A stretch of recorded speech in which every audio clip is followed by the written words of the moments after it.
Vous êtes en compagnie de Radio Taïwan International.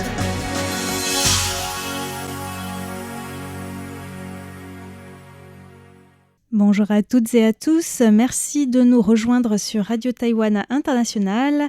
C'est Sasa pour vous présenter le programme de ce jeudi 2 avril 2026.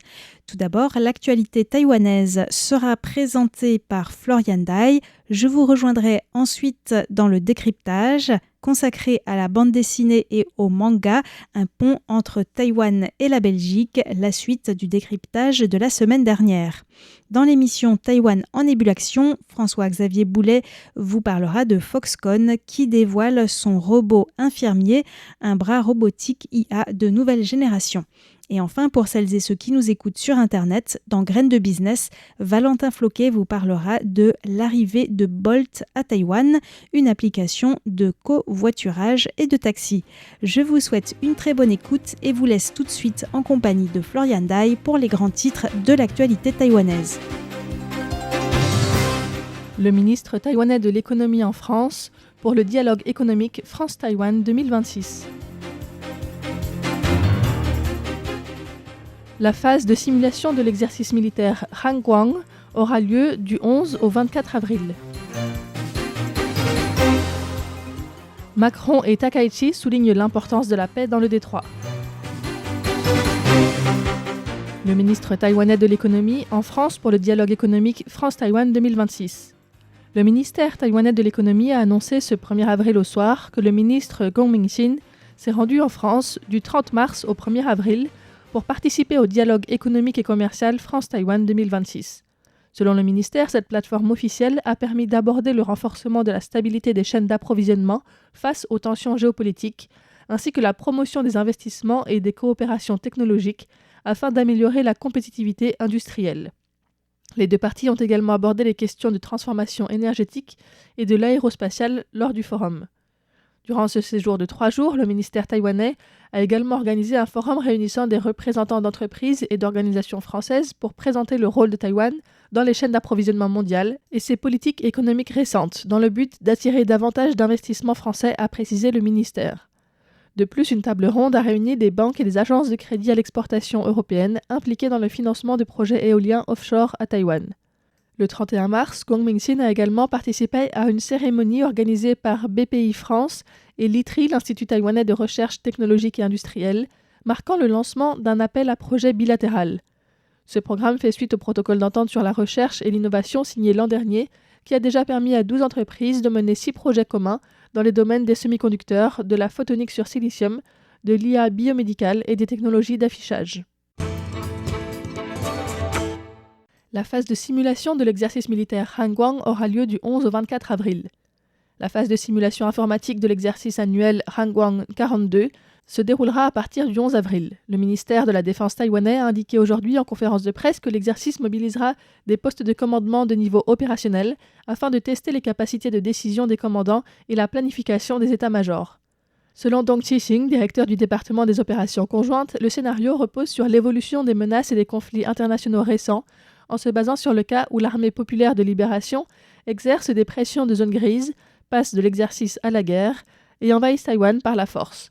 Dong Jishin précise que l'exercice s'appuie sur les enseignements de l'année passée et les ajustements du plan d'opération conjointe pour 2026. Il intègre également les retours d'expérience de conflits internationaux, notamment entre les États-Unis et l'Iran ou entre les États-Unis et le Venezuela.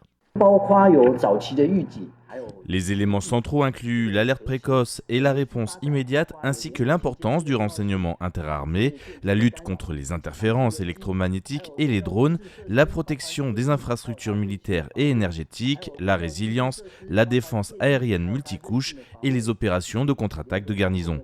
Tout cela fait partie de notre conception des exercices. Les manœuvres militaires Hangguang en conditions réelles se tiendront en août, précédé en juillet par un exercice baptisé Défense conjointe, organisé pour la première fois. Macron et Takaichi soulignent l'importance de la paix dans le détroit. La première ministre japonaise Sanae Takaichi a rencontré hier à Tokyo le président français Emmanuel Macron. Dans leur déclaration conjointe publiée à l'issue de l'entretien, les deux dirigeants ont souligné l'importance de la paix et de la stabilité dans le détroit de Taïwan et ont appelé à résoudre les questions entre les deux rives par un dialogue constructif et pacifique. Les échanges ont également porté sur la situation régionale dans l'Indo-Pacifique, notamment la Chine et la Corée du Nord, selon le média japonais Nikkei. La déclaration conjointe met également l'accent sur le renforcement de la sécurité économique, en particulier la résilience des chaînes d'approvisionnement en minerais critiques. Sans mentionner explicitement la Chine, les deux pays ont exprimé leur profonde préoccupation face au durcissement des contrôles à l'exportation de ces ressources. En amont de ce sommet, les ministres japonais et français de la Défense ont signé une feuille de route pour renforcer leur coopération en matière de sécurité. Un ancien assistant parlementaire du DPP mis en examen pour espionnage. Zhu Zhengqi, ancien assistant parlementaire du député He Zhiwei du Parti démocrate progressiste ou DPP, actuellement au pouvoir, a été mis en examen pour espionnage par le parquet de Taipei ce 2 avril. Il est soupçonné d'avoir abusé de sa position pour espionner et collecter des informations classifiées lors de ses allées et venues dans les bureaux des parlementaires en août 2022.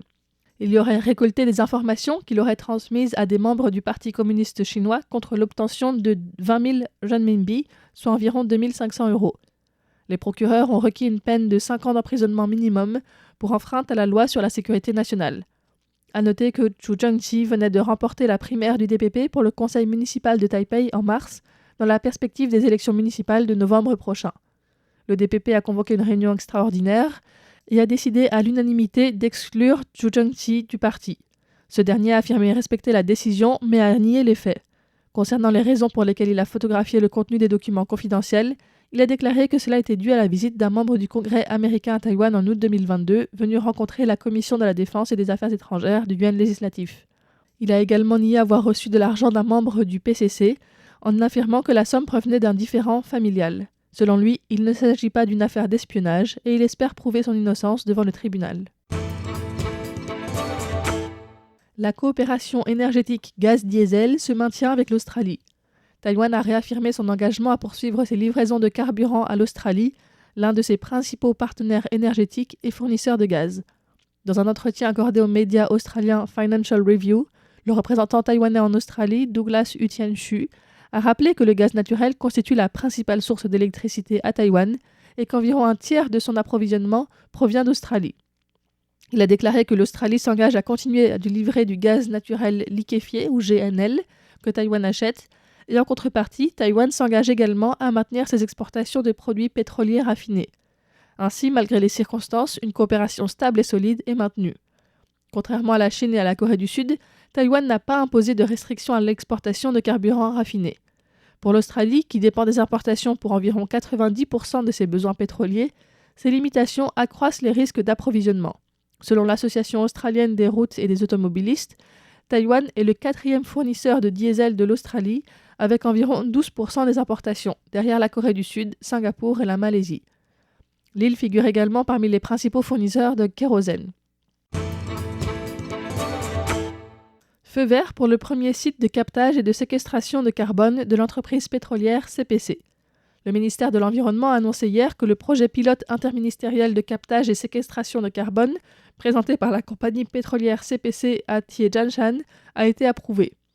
Ce site, dans le canton de Tongxiao, au comté de Miaoli, sur la côte nord-ouest de Taïwan, deviendra ainsi le premier de ce type à Taïwan.